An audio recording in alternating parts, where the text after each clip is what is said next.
Clip number 1061۔ اس clip میں قرآن پاک کی سورہ قصص کا تعارف، آیت نمبر 1 سے لے کر 3 تک کی تلاوت، ترجمہ اور تفسیر قرآن صراط الجنان سماعت فرمائیں گے۔ سورۃ القصص، سورہ قصص کا تعارف۔ مقام نزول، سورہ قصص 4 آیتوں کے علاوہ مکیہ ہے، اور وہ 4 آیتیں الذین آتیناہم الکتاب سے شروع ہو کر لا نبتغی الجاہلین پر ختم ہوتی ہیں، اور اس صورت میں ایک آیت ان الذی فرض ایسی ہے جو مکہ مکرمہ اور مدینہ طیبہ کے درمیان نازل ہوئی۔ رکوع اور آیات کی تعداد، اس صورت میں 9 رکوع اور 88 آیتیں ہیں۔ قصص نام رکھنے کی وجہ، قصص کا معنی ہے واقعات اور قصے، اور چونکہ اس صورت میں مختلف قصے جیسے حضرت موسیٰ علیہ السلام کا قصہ اور قارون کا قصہ وغیرہ بیان کیے گئے ہیں، اسی مناسبت سے سورت کا نام سورۃ القصص رکھا گیا ہے۔ سورہ قصص کے مضامین، اس سورت کا مرکزی مضمون یہ ہے کہ اس میں بیان کیے گئے واقعات کے ضمن میں اسلام کے بنیادی عقائد جیسے توحید و رسالت اور مرنے کے بعد دوبارہ زندہ کیے جانے کو ثابت کیا گیا ہے، اور اس سورت میں یہ مضامین بیان کیے گئے ہیں۔ نمبر 1، حضرت موسیٰ علیہ السلام کی ولادت سے لے کر تورات عطا کیے جانے تک کے تمام واقعات تفصیل کے ساتھ بیان کیے گئے ہیں، اور ان واقعات کی ابتدا فرعون کے ان مظالم سے کی گئی جو وہ بنی اسرائیل پر ڈھاتا تھا۔ پھر حضرت موسیٰ علیہ السلام کی ولادت اور فرعون کے گھر میں ان کی پرورش کا واقعہ بیان کیا گیا۔ پھر قبطی کو قتل کرنے، مصر سے مدین کی طرف ہجرت کرنے، حضرت شعیب علیہ السلام کی صاحبزادی سے شادی ہونے اور اس کے بعد کے چند واقعات ذکر کیے گئے۔ نمبر 2، کفار مکہ کے اس اعتراض کا جواب دیا گیا کہ جیسے معجزات حضرت موسیٰ علیہ السلام نے پیش کیے تھے ویسے حضور علیہ السلام نے پیش کیوں نہیں کیے۔ نمبر 3، پہلے تورات و انجیل اور پھر قرآن پاک پر ایمان لانے والوں کی جزا بیان کی گئی۔ نمبر 4، سابقہ امتوں پر آنے والے عذابات سے کفار مکہ کو ڈرایا گیا کہ اگر انہوں نے اپنی روش نہ چھوڑی تو ان پر بھی ویسا ہی عذاب آ سکتا ہے۔ نمبر 5، قیامت کے دن مشرکین اور ان کے شریکوں کا جو حال ہوگا وہ بیان کیا گیا۔ نمبر 6، حضرت موسیٰ علیہ السلام اور قارون کا واقعہ بیان کیا گیا کہ اس نے کس طرح سرکشی کی اور اس کا کیسا دردناک انجام ہوا۔ ان دونوں واقعات میں نبی کریم علیہ السلام کی نبوت کی دلیل ہے، کیونکہ جب یہ واقعات رونما ہوئے تو اس وقت آپ علیہ السلام وہاں پر موجود نہیں تھے، اور نہ ہی آپ علیہ السلام نے کسی شخص سے یہ واقعات سنے تھے۔ سورہ نمل کے ساتھ مناسبت، سورہ قصص کی اپنے سے ماقبل سورت نمل کے ساتھ مناسبت یہ ہے کہ سورہ نمل اور سورہ شعراء میں بیان کیے گئے حضرت موسیٰ علیہ السلام کے واقعے میں جو چیزیں اجمالی طور پر بیان کی گئیں وہ سورہ قصص میں تفصیل کے ساتھ بیان ہوئی ہیں۔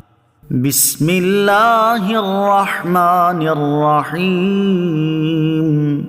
ترجمہ، اللہ کے نام سے شروع جو نہایت مہربان رحمت والا ہے۔ طاسیم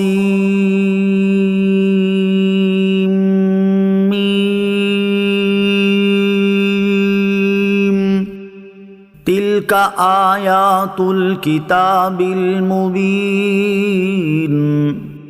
ترجمہ، طاسین میم، یہ روشن کتاب کی آیتیں ہیں۔